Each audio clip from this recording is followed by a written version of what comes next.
치아 교정할 때 이를 뽑아야 하는가?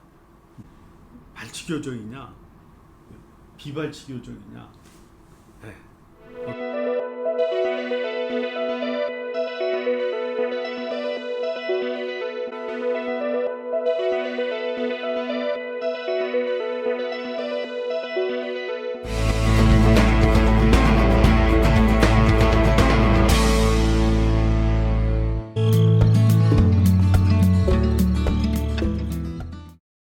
저의 전문 분야 중에 하나죠. 치아 교정. 네.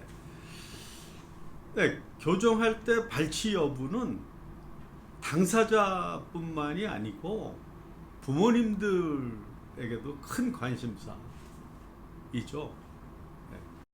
현대 교정의 본산인 미국의 교정계에서도 치열한 논쟁이 있었습니다.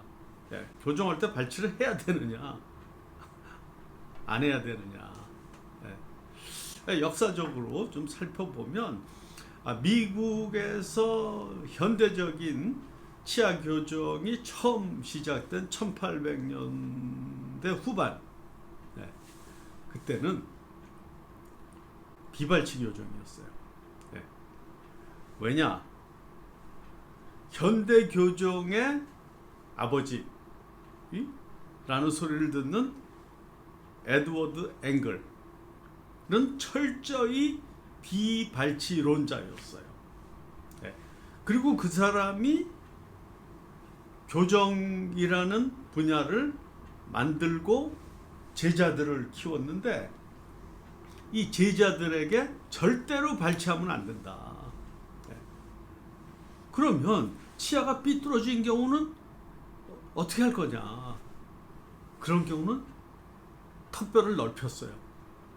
소위 이 아치라는 걸 개발해서 익스펜전 아치죠. 익스펜전. 턱을 넓힌다. 그래서 자리를 만든다. 네.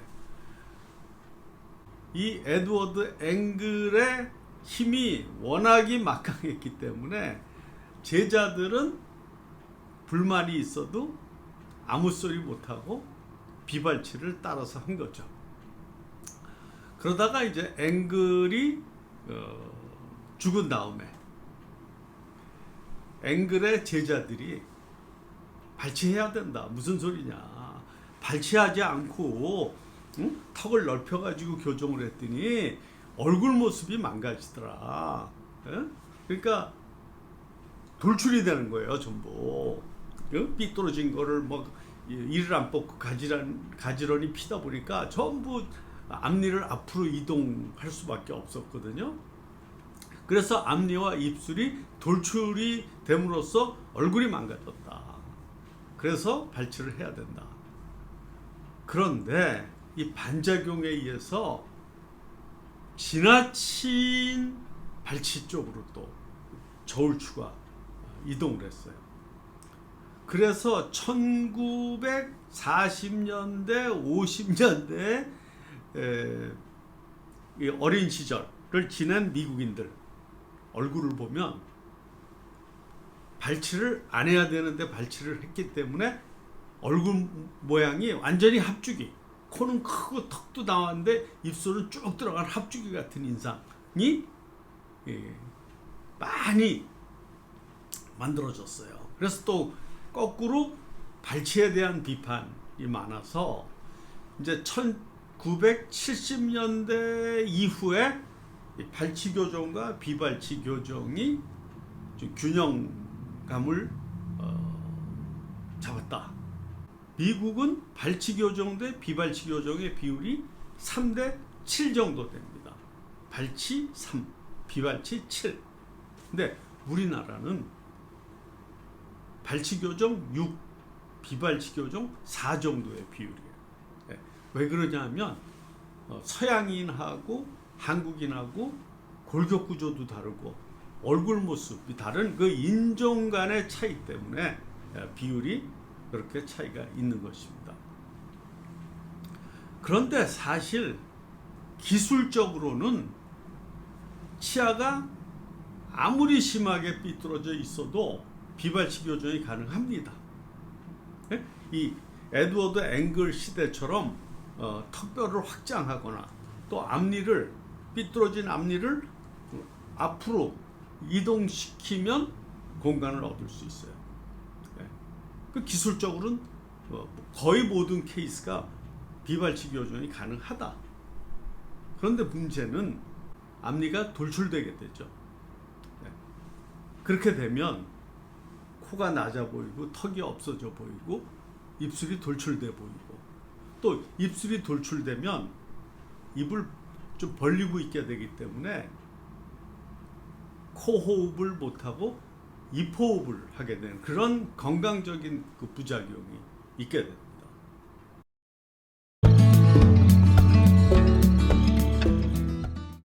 교정 치료를 담당하는 치과의사, 교정의사는 아름다운 얼굴, 소위 미인에 대한 명확한 기준을 갖고 있어야 됩니다. 즉, 내가 교정 치료를 하는데 이 사람을 미인 기준에 맞춰서 치료를 할 거냐, 아니면 한국인의 평균에 맞춰서 치료를 할 거냐에 따라서 크게 달라집니다. 특히 발치, 비발치. 그래서 미인은 아이디얼이라고도 얘기하고 슈퍼놈이라고 표현하고, 평균인은 에버리지 내지는 놈. 근데 그러니까 교정 치료를 진행하는 치과 의사가 한국인의 평균적인 얼굴에 초점을 맞추면 입은 좀 튀어나와도 되는 것이죠. 왜? 한국인의 평균 얼굴은 입이 조금 돌출되어 있는 거거든요. 그런데 대중들이 좋아하는, 한국 사람들이 좋아하는 얼굴은 결코 평균이 아니다. 이것은 아이디얼이다, 슈퍼놈이다. 그러니까 그 교정 치료를 시작하기 전에 그 치과 의사는 그 치료받는 분 내지는 부모님하고 어떤 얼굴을 만들 것인가, 어떤 얼굴을 선호하는가에 대한 명확한 인식에 공감이 있어야 된다 하는 것이 매우 중요합니다. 참고로 한국인들이 선호하는 얼굴형, 즉 프로필이죠. 를 보면 이렇습니다. 코하고 턱, 코하고 턱을 연결한 가상선이죠. 이거를 안모 신미선이라고, 이 라인, 소위 에스테틱 라인이라고 부르는데, 이 라인에서 윗입술은 한 2mm 정도, 아랫입술은 1mm 정도 떨어져 있는, 뒤로, 약간 뒤로 위치되어 있는 그러한 프로필. 그 다음에 인중각, 코 밑부분과 윗입술이 이루는 각도가 되게 95도에서 100도 정도 되는 얼굴을 우리 한국인들이 가장 선호하는 얼굴이다. 소위 미인이죠. 아이디얼, 슈퍼놈. 평균인은 입술이 이 라인에서 좀 1, 2mm 앞으로 나와 있는 거죠. 근데 그것은 한국인이 이렇게 선호하는 얼굴은 아니에요.